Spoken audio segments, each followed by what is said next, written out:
15 अगस्त 2016 के दिन पीएम मोदी लाल किले से भाषण दे रहे थे।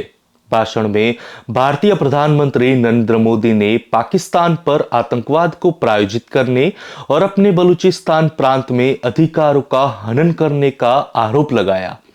जैसे ही यह भाषण वायरल हुआ कि बलूचिस्तान को लेकर एक नई बहस छिड़ गई। तत्कालीन पाकिस्तानी प्रधानमंत्री नवाज शरीफ ने 14 अगस्त को अपने स्वतंत्रता दिवस के भाषण में कश्मीर में जारी हिंसा के लिए भारत को जिम्मेदार ठहराया। Mr. President, peace and normalization between Pakistan and India cannot be achieved without a resolution of the Kashmir dispute. This is an objective evaluation, not a partisan position.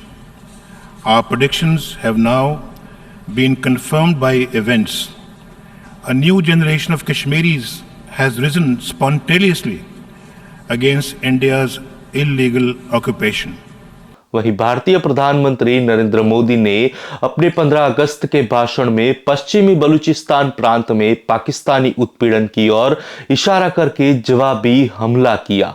पिछले कुछ दिनों से बलूचिस्तान के लोगों ने, गिलगिट के लोगों ने, पाक ऑक्युपाइड कश्मीर के लोगों ने, वहां के नागरिकों ने जिस प्रकार से मुझे बहुत बहुत धन्यवाद दिया है, जिस प्रकार से मेरा आभार व्यक्त किया है, मेरे प्रति उन्होंने जो सद्भावना जताई है, दूर दूर बैठे हुए लोग, जिस धरती को मैंने देखा नहीं है, जिन लोगों को विषय में मेरी कभी मुलाकात नहीं हुई है, लेकिन ऐसे दूर सुदूर बैठे हुए लोग हिंदुस्तान के एक प्रधानमंत्री को अभिनंदन करते हैं, उसका आदर करते हैं, तो मेरे 125 करोड़ देशवासियों का आनंद है। आज भी आए दिन हम देखते हैं कि बलूचिस्तान में अलग देश की मांग को लेकर प्रदर्शन होते रहते हैं।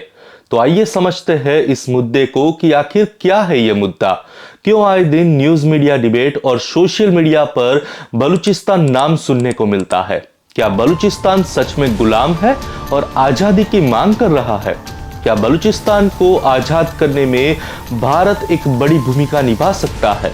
क्या पीएम मोदी के बयान से बलूच अलगाववादी आंदोलन को मदद मिलेगी या फिर नुकसान होगा?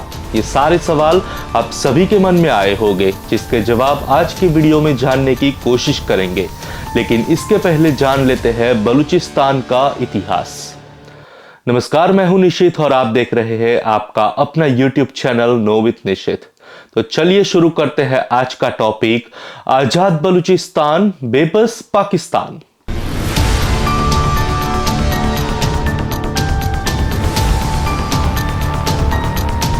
हमारे ऊपर इन्होंने जबरी कब्जा किया 1948 में।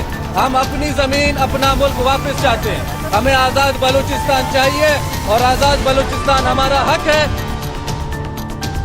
अलग होना चाहते हैं ग्रेटर बलूचिस्तान या बलूचिस्तान लिबरेशन आर्मी।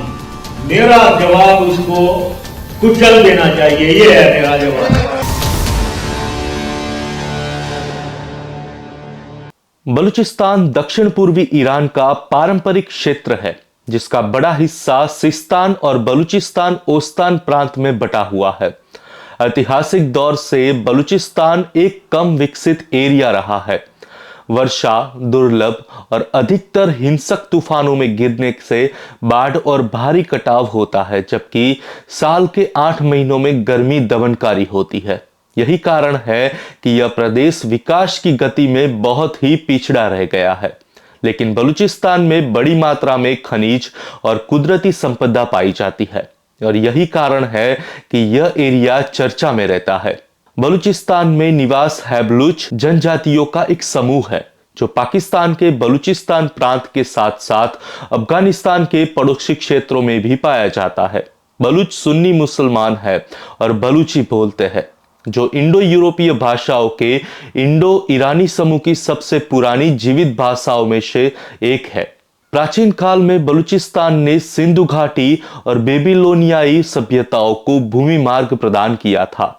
सिकंदर महान की सेनाओं ने 326 ईसा पूर्व में हिंदू कुश के रास्ते बलूचिस्तान से होकर मार्च किया और 325 में अपने वापसी यात्रा में क्षेत्र के बंजर खंडरों में बड़ी कठिनाइयों का अनुभव किया था। साल 1947 में भारत की आजादी हुई तब बलूचिस्तान कुल 4 हिस्सों में बटा हुआ था। यह वैसे ही रियासतों में बटा हुआ था जैसे भारत में अलग अलग रियासतें हुआ करती थी। बलूच तब कलात, खारन, लासबेला और मकरान नामक रियासतों में बटा हुआ था। जैसे भारत में रियासतों को 3 विकल्प दिए गए थे, उसी तरह से उनको भी 3 विकल्प दिए गए थे। भारत में विलय, पाकिस्तान में शामिल होना या अपनी स्वतंत्रता बनाए रखना। मोहम्मद अली जिन्ना के प्रभाव में खरान, लासबेला और मकरन ने पाकिस्तान का हिस्सा बनना चुना, जिसके बाद 4 अगस्त 1947 को दिल्ली में एक बैठक बुलाई गई जिसमें लॉर्ड माउंटबेटन, भारत के अंतिम वाइसराय, कलात के खान, कलात के मुख्यमंत्री मोहम्मद अली जिन्ना और जवाहरलाल नेहरू शामिल हुए। इस बैठक में जिन्ना ने कलात के खान की आजादी के फैसले का समर्थन किया। परिणाम स्वरूप इस बात पर सहमति हुई कि कलात 5 अगस्त 1947 से स्वतंत्र हो जाएगा और जिन्ना के आग्रह पर खरान और लासबेला को पूर्ण बलूचिस्तान बनाने के लिए कलात के साथ विलय करने का निर्देश दिया गया। बाद में तारीख 11 अगस्त 1947 को एक बहुत ही महत्वपूर्ण बैठक होती है। यह बैठक कलात और मुस्लिम लीग के बीच हुई थी। दोनों के बीच एक संधि हुई जिसमें कलात को एक स्वतंत्र राज्य के रूप में मान्यता दी गई और वादा किया गया कि मुस्लिम लीग बलूचिस्तान की स्वतंत्रता का सम्मान करेगी। जिसके बिल्कुल 4 दिन बाद यानी कि 15 अगस्त 1947 को जैसे ही भारत आजाद हुआ, उसी दिन कलात ने भी अपनी आजादी की घोषणा कर दी। एक स्वतंत्र शासक के रूप में कलात के खान के नाम पर एक खुतबा पढ़ा गया। आज बलूचिस्तान के मुद्दे में ईरान और अफगानिस्तान का एंगल और ज्यादा महत्वपूर्ण बन जाता है। यह केवल पाकिस्तान और इंडिया की बात नहीं रह जाती है, उसमें ईरान और अफगानिस्तान का एंगल भी आ जाता है। बलूचिस्तान प्राकृतिक स्रोतों के मामले में पाकिस्तान का सबसे समृद्ध प्रांत है, फिर भी आर्थिक रूप से सबसे पिछड़ा हुआ प्रांत है। बलूचिस्तान ने 1947 में पाकिस्तान में एकीकरण को कभी स्वीकार नहीं किया और 1948 में क्रूर बल का प्रयोग किया गया। तब से बलूची लोग अपनी भूमि को एक अधिकृत क्षेत्र कहते हैं। 1950, 1960 और 1970 के दशक में पाकिस्तान के खिलाफ विभिन्न विद्रोह हुए, लेकिन 2000 के दशक के बाद से जब से पाकिस्तान की हालत खराब हुई है, आजादी के लिए विरोध मजबूत हो गया है। पाकिस्तानियों के बीच एक लोकप्रिय धारणा है कि यह पाकिस्तान के आकार को कम करने और उसकी शक्ति को दबाने के लिए भारतीयों द्वारा सहायता प्राप्त अमेरिका की एक साजिश है, क्योंकि बलूचिस्तान पाकिस्तान की 40% भूमि का गठन करता है। तो अब बिंदुओं में शामिल हो रहे हैं वे देश जो निश्चित रूप से समर्थन करेंगे भारत, अमेरिका और बांग्लादेश। इसमें कोई संदेह नहीं है कि बलूचिस्तान न केवल पाकिस्तान के लिए बल्कि पूरे क्षेत्र के लिए, विशेष रूप से पड़ोसी देशों यानी ईरान, अफगानिस्तान के साथ साथ चीन, भारत, अमेरिका और मध्य एशिया के लिए एक महान रणनीतिक महत्व रखता है। बलूचिस्तान की सीमा अफगानिस्तान और ईरान से लगती है, जो निसंदेह न केवल क्षेत्रीय बल्कि अंतरराष्ट्रीय स्तर पर भी अत्यधिक महत्वपूर्ण रणनीतिक देश है। सबसे पहले बलूचिस्तान में कोई भी विद्रोह पड़ोसी देशों को प्रभावित करने वाली क्षेत्रीय अस्थिरता को जन्म देगा और इसके परिणाम स्वरूप बलूचिस्तान मुद्दा न केवल घरेलू तक सीमित हो सकता है बल्कि एक क्षेत्रीय विवाद बन सकता है जो इन क्षेत्र को घेर सकता है, जो पहले से ही संवेदनशील और अस्थिर है। अगर बलूचिस्तान में चीजें नियंत्रित नहीं हुई तो इससे घरेलू और क्षेत्रीय विस्फोट भी हो सकता है। बलूचिस्तान का राष्ट्रवाद ईरान और अफगानिस्तान में समस्याओं को जन्म दे सकता है, जिससे बृहद बलूचिस्तान की मांग मजबूत हो सकती है, जिसमें ईरान और अफगानिस्तान के बलूचिस्तान क्षेत्र शामिल है। दूसरी ओर वहां ग्वादर बंदरगाह, जो बलूचिस्तान में एक नवनिर्मित समुद्री बंदरगाह है, वहां बलूचिस्तान को अत्यधिक रणनीतिक स्थिति को ध्यान में रखते हुए ग्वादर बंदरगाह आज और कल और भी अधिक महत्व रखता है। हाल ही में जिस ग्वादर बंदरगाह का उद्घाटन किया गया था वह चीन की मदद से पूरा हो गया है। यह बंदरगाह वाणिज्यिक शिपिंग बंदरगाह सुविधाएं और गोदाम प्रदान करता है। इसमें 20 से अधिक देशों को सेवाएं देने की क्षमता होगी।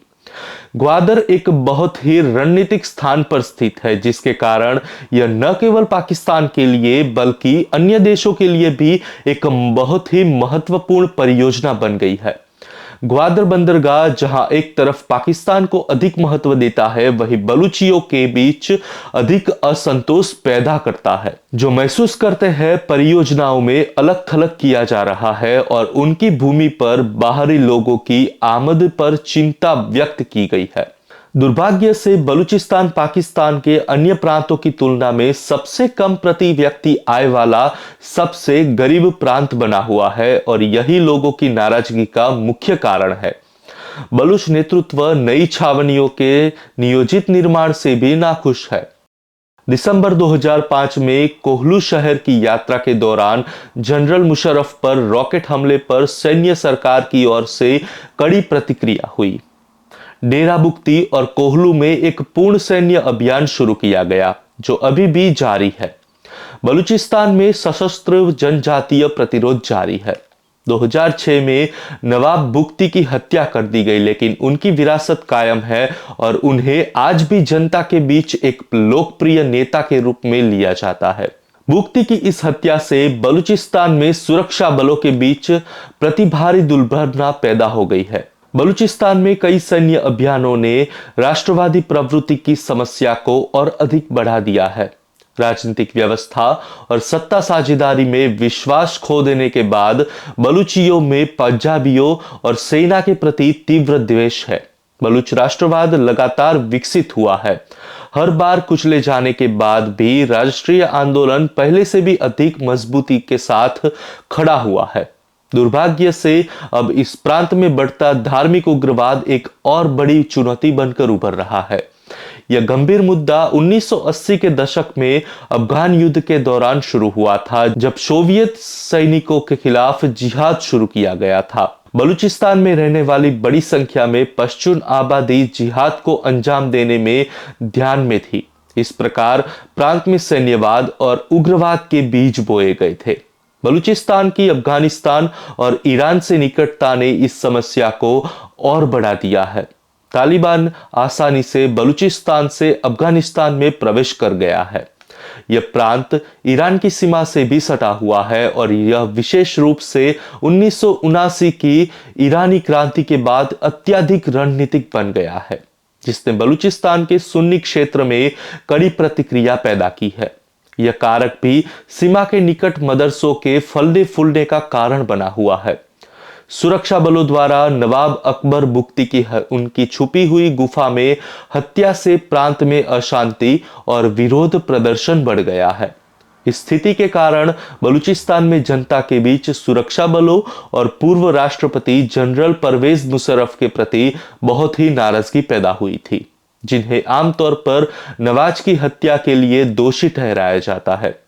65 फरारी कैंप, ये आउटलॉज के कैंप पूरे बलूचिस्तान में बिखरे हुए, कभी चाइनीज को मार देते हैं, कभी कोई और लोगों को मारते हैं पकड़ के, और उनको अपने आप को BA Balochistan liberation army, Pakistan से अलग होने की सोच रहे हैं। कोई गलती नहीं हुई, बिल्कुल सही हुआ जो बुक्ती का वहां हुआ है बलूचिस्तान में। इस घटना ने संघीय सरकार और विशेषकर सशस्त्र बलों के प्रति बलूचियों की एक और शिकायत बढ़ा दी है। दरअसल जिस तरह से उनकी हत्या की गई, उसने उन्हें राष्ट्रवादियों के लिए हीरो और शहीद बना दिया है। उनकी हत्या की न केवल बलूचिस्तान बल्कि देश के लगभग सभी राजनीतिक नेताओं ने निंदा की थी। पहले के विपरीत अब नवाब को बलूचिस्तान की जनता से बहुत ही सहानुभूति है और उनके बीच नफरत की एक सामान्य भावना उभरी है, जिससे पूरी स्थिति और अधिक गंभीर हो गई है। नवाब भुक्ती की मौत ने बलूचिस्तान में पहले से ही विस्फोटक कानून व्यवस्था की स्थिति में और घी डालने का काम किया है। आमतौर पर पाकिस्तान और अफगानिस्तान को उनके ऐतिहासिक, धार्मिक, सांस्कृतिक, भाषाई, व्यापार और जातीय संबंधों के कारण एक दूसरे से जुड़े हुए राज्य माना जाता है। यह रिश्ता इतना गहरा है कि एक बार अफगानिस्तान के राष्ट्रपति अहमद करजई ने अपनी भारत यात्रा में कहा था कि पाकिस्तान और अफगानिस्तान समान जुड़वा है। हालांकि अफगानिस्तान में भारत के बढ़ते आकर्षण के कारण आधुनिक द्विपक्षीय संबंधों को बड़ी चुनौती का सामना करना पड़ रहा है। इतिहास से पता चलता है कि अफगानिस्तान की स्थितियों ने पाकिस्तान को हमेशा प्रभावित किया है। 2014 में अफगानिस्तान से अमेरिका की वापसी पाकिस्तान के लिए प्रतियोगिता के लिए आह्वान लेकर आई है। अफगान संकट के 4 मुख्य खिलाड़ी अर्थात संयुक्त राज्य अमेरिका, अफगान सरकार जो कि उत्तरी गठबंधन के प्रभुत्व वाली है, तहरीक तालिबान अफगानिस्तान यानी कि TTA और पाकिस्तान, सभी शांतिपूर्ण समाधान चाहते हैं, लेकिन हर कोई अपना स्वार्थ साध रहा है।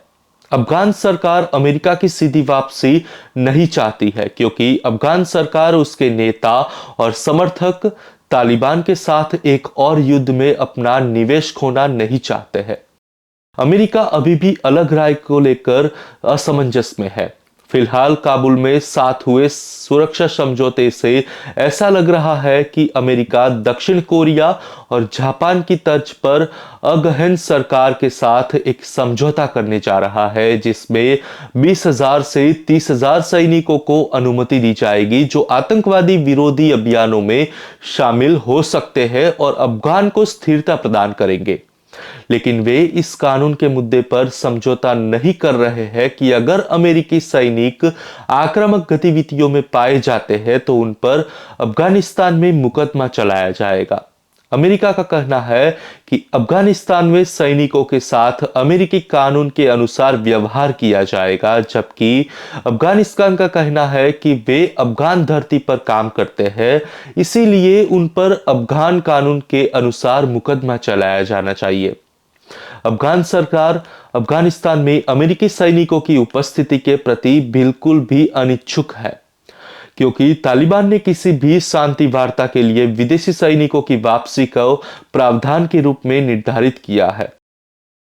अक्टूबर 1947 में पाकिस्तान ने जम्मू कश्मीर पर आक्रमण कर दिया, जिसके परिणाम स्वरूप महाराज ने 27 अक्टूबर 1947 को भारत में विलय कर लिया, जिससे पाकिस्तानी आक्रमण का मुकाबला करने के लिए राज्य में भारतीय सेनाओं के आगमन का मार्ग प्रशस्त हुआ।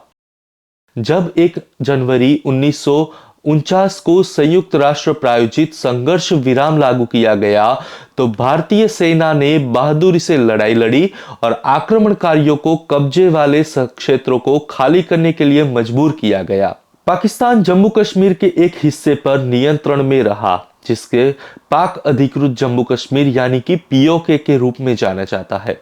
गिलगिट बाल्टिस्तान महाराजा हरि सिंह द्वारा शासित जम्मू कश्मीर रियासत का एक अभिन्न अंग था जो भारत में शामिल हो गया था, जिसे पाकिस्तान ने गुप्त रूप से POK से अलग कर दिया था और बाद में इसका एक हिस्सा अवैध रूप से चीन में शामिल हो गया था।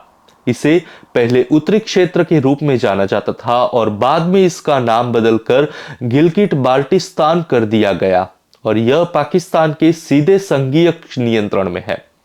मुख्य रूप से शिया आबादी वाला यह क्षेत्र सुन्नी पाकिस्तान द्वारा धार्मिक उत्पीड़न का भी शिकार रहा है और इसमें जबरन जनसांख्यिकीय परिवर्तन हुए हैं। अप्रैल 1948 में बलूचिस्तान को पाकिस्तान ने सैन्य रूप से अपने कब्जे में ले लिया। बलूचिस्तान अपनी रणनीतिक स्थिति, रणनीतिक खनिजों और ऊर्जा संसाधनों के लिए भारत के लिए महत्वपूर्ण रहता है। अंतर्राष्ट्रीय शोध विद्वान अभिनव पंड्या बलूचिस्तान को पाकिस्तान का नरम आधार कहते हैं, जहां पाकिस्तान के परमाणु हथियार छिपे हुए हैं। एक महत्वपूर्ण क्षेत्रीय शक्ति के रूप में यह भारत का दायित्व है कि वह क्षेत्र में अपने गंभीर मानवाधिकार रिकॉर्ड के लिए पाकिस्तान को अंतर्राष्ट्रीय स्तर पर बेनकाब करे। भारत को दक्षिण एशिया में शांति और स्थिरता के लिए विघटित पाकिस्तान बनाम एकीकृत पाकिस्तान के निहितार्थों को भी सावधानीपूर्वक जांच करनी होगी, क्योंकि यदि बलूचिस्तान अलग हुआ तो सिंध जल्द ही पश्तूनों द्वारा अलग हो जाएगा। इसके परमाणु शस्त्रागार के दुरुपयोग की संभावना एक और मुद्दा है जो भारतीय योजनाकारों को परेशान करेगा।